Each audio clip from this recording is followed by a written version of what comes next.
वो भी जांच का विषय है। पुलिस हर एंगल से जांच कर रही है, इसमें साक्ष्य के साथ जो भी कार्रवाई होगी वो की जाएगी। मेरा लोगों से एक रिक्वेस्ट है कि अफवाह पे ध्यान न दे। कोई अफवाह फैल रही है कि बच्ची का गैंग रेप किया गया था, ये झूठ है। मेरा सारे लोगों से एक रिक्वेस्ट है, साक्ष्य के बेसिस पे ही कुछ कहे, बिना साक्ष्य के खुद से आगे बढ़ करके या इमोशनल आउटबर्स्ट में कुछ ऐसा ना करे, ना कानूनी व्यवस्था को अपने हाथ में ले। तोड़फोड़ करना, रोड जाम करना, ये कहीं से विधिवत नहीं है। उनकी जो डिमांड है वो आकर के पदाधिकारियों को बताएं, मुझे बताएं, सिटी एसपी सर को, एसएसपी सर को, कहीं भी आकर के अपना बात रखें। उनकी जो भी डिमांड है बिल्कुल आरोप है कि जब वो बॉडी पीएमसीएच से लेकर निकल रहे थे तो किसी डॉक्टर ने फोन किया। सर रेप की पुष्टि की बात सर कल भी हुई थी। आप लोग अफवाह है, अभी तक कोई डॉक्टर कहीं पे भी, अब तो मेडिकल बोर्ड का गठन होकर के और बोर्ड के सामने वीडियोग्राफी पे बच्ची का पोस्टमार्टम हुआ है, तो ऐसी अफवाह से हम आप लोग के थ्रू सब लोगों से अपील करेंगे। मेरे पास कोई डॉक्टर आकर के कहीं भी ऑन रिकॉर्ड कह रहा हूँ आपसे, ऐसा आकर के नहीं कहे हैं जहाँ पे सेक्सुअल असॉल्ट का पुष्टि हो या पेनिट्रेटिव सेक्सुअल असॉल्ट का पुष्टि हो। तो आप लोगों से मेरा रिक्वेस्ट है कि ऐसे अफवाह ना फैलाएं। हॉस्टल संचालिका और हॉस्टल जो संचालक पे जो आरोप है उस पर सर हॉस्टल के संचालिका और जो वहाँ के मैनेजर है, वहाँ 3-4 लोगों को ला करके ई साक्ष्य पे उनका वीडियो बयान लेकर के अपलोड किया गया है। उनके अभी तक के जांच में हम लोगों को कोई साक्ष्य ऐसा ना मिला है जिससे उनकी गिरफ्तारी की जाए या किसी का भी दोषारोपण हो।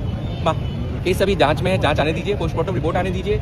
बच्ची का जो यूरिन रिपोर्ट है 8 तारीख का, उसमें नींद की दवा का ओवरडोज होना पाया गया है। जांच में बाकी डॉक्टर भी यही कहे हैं। अभी तक अनुसार जो इनफॉर्मली कहना था डॉक्टर्स का, बच्ची के माइंड में जो फीवर है वो माइंड तक पहुंच गया था। तो बच्ची का मृत्यु किस कारण से हुआ है यह भी स्पष्ट नहीं हुआ है। वो स्पष्ट बॉडी पर कुछ मार्क भी है सर, ये लोग कह रहे हैं कि बिल्कुल साक्ष्य के बेसिस पे अपना निर्णय लेगी। पुलिस जो है इमोशन में आकर के नहीं करेगी। आप मीडिया बंधु से मेरा अनुरोध है कि कृपया अफवाह जो है ना फैलाएं। कहीं से भी परिजनों में एक गलतफहमी है कि चित्रगुप्त नगर एसएचओ के द्वारा हॉस्टल संचालक को हॉस्पिटल से अरेस्ट किया गया और थाने पर ले जाकर फिर से छोड़ दिया गया, तो क्या इस मामले में किसी तरह की लापरवाही? हॉस्पिटल जो उसके हॉस्टल के संचालक है, वहाँ पे 2 और मैनेजर्स थे जो वहाँ का दरबान था, और जितने लोग थे सबको लाकर के पूछताछ की गई है। पूछताछ और भी ढेर सारे लोगों से की गई है। गिरफ्तारी किसी की नहीं की गई है। बिना साक्ष्य के पुलिस किसी को गिरफ्तार नहीं करती है।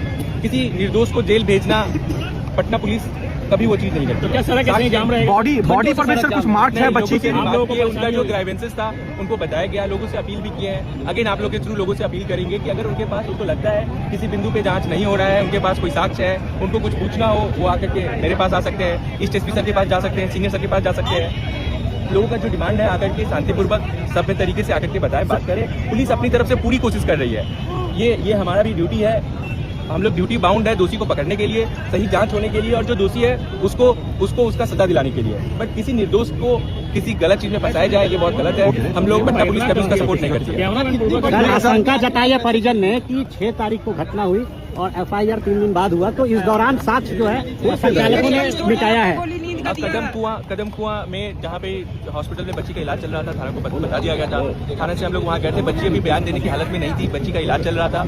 वहाँ पे हम लोग जांच कर रहे थे। हम लोगों को भी उम्मीद थी कि बच्ची रिकवर कर जाएगी। बच्ची को पॉजिटिव साइन भी शो कर रही थी रिकवरी के लिए। और उसके बाद चित्रगुप्त नगर थाने को जैसे ही 9 तारीख को सूचना परिजन के द्वारा दी गई, उससे पहले परिजन भी थाने को नहीं बताया था, हॉस्पिटल के द्वारा बताया गया था। और जहाँ तक अभी तक जांच में पता चला है, परिजन और हॉस्पिटल के द्वारा ही बताया जा रहा था कि लोग अभी संशय में थे हुआ क्या है, और बच्ची के रिकवर होने का वेट कर रहे थे। चित्रगुप्त नगर थाना जहाँ पे हॉस्टल था, जैसे ही पता चला है 9 तारीख को पता चला है, 9 तारीख को ही एफआईआर दर्ज कर ली गई है और जांच वहाँ से शुरू हो गया है। सर कल आपका एक बयान आया था जिसमें बलात्कार नहीं होने की बात कही गई थी, वो क्या ग्राउंड था सर? जो गायनोलॉजिस्ट बच्ची का ट्रीट की थी 3 दिन तक, उनका कहना है, बच्ची जो डॉक्टर है उनका कहना है कि बच्ची के कोई सेक्सुअल असॉल्ट नहीं पाया गया है। मेडिकल बोर्ड भी गठन हुई है, मेडिकल बोर्ड वीडियोग्राफी पे बच्ची का पोस्टमार्टम की है। देखिए जांच में जैसे तथ्य आएंगे सामने, हम उसके बेसिस पे कार्रवाई करेंगे। हो सकता है कुछ और तथ्य आ जाए, हो सकता है डॉक्टर सही से जांच ना की हो। अब 2-3 डॉक्टर से रिपोर्ट हम लोग लिए थे। एक डॉक्टर जो सीनियर गायनी है, उनका वीडियो ई साक्ष्य पे उनका वीडियो अपलोड भी किया गया है।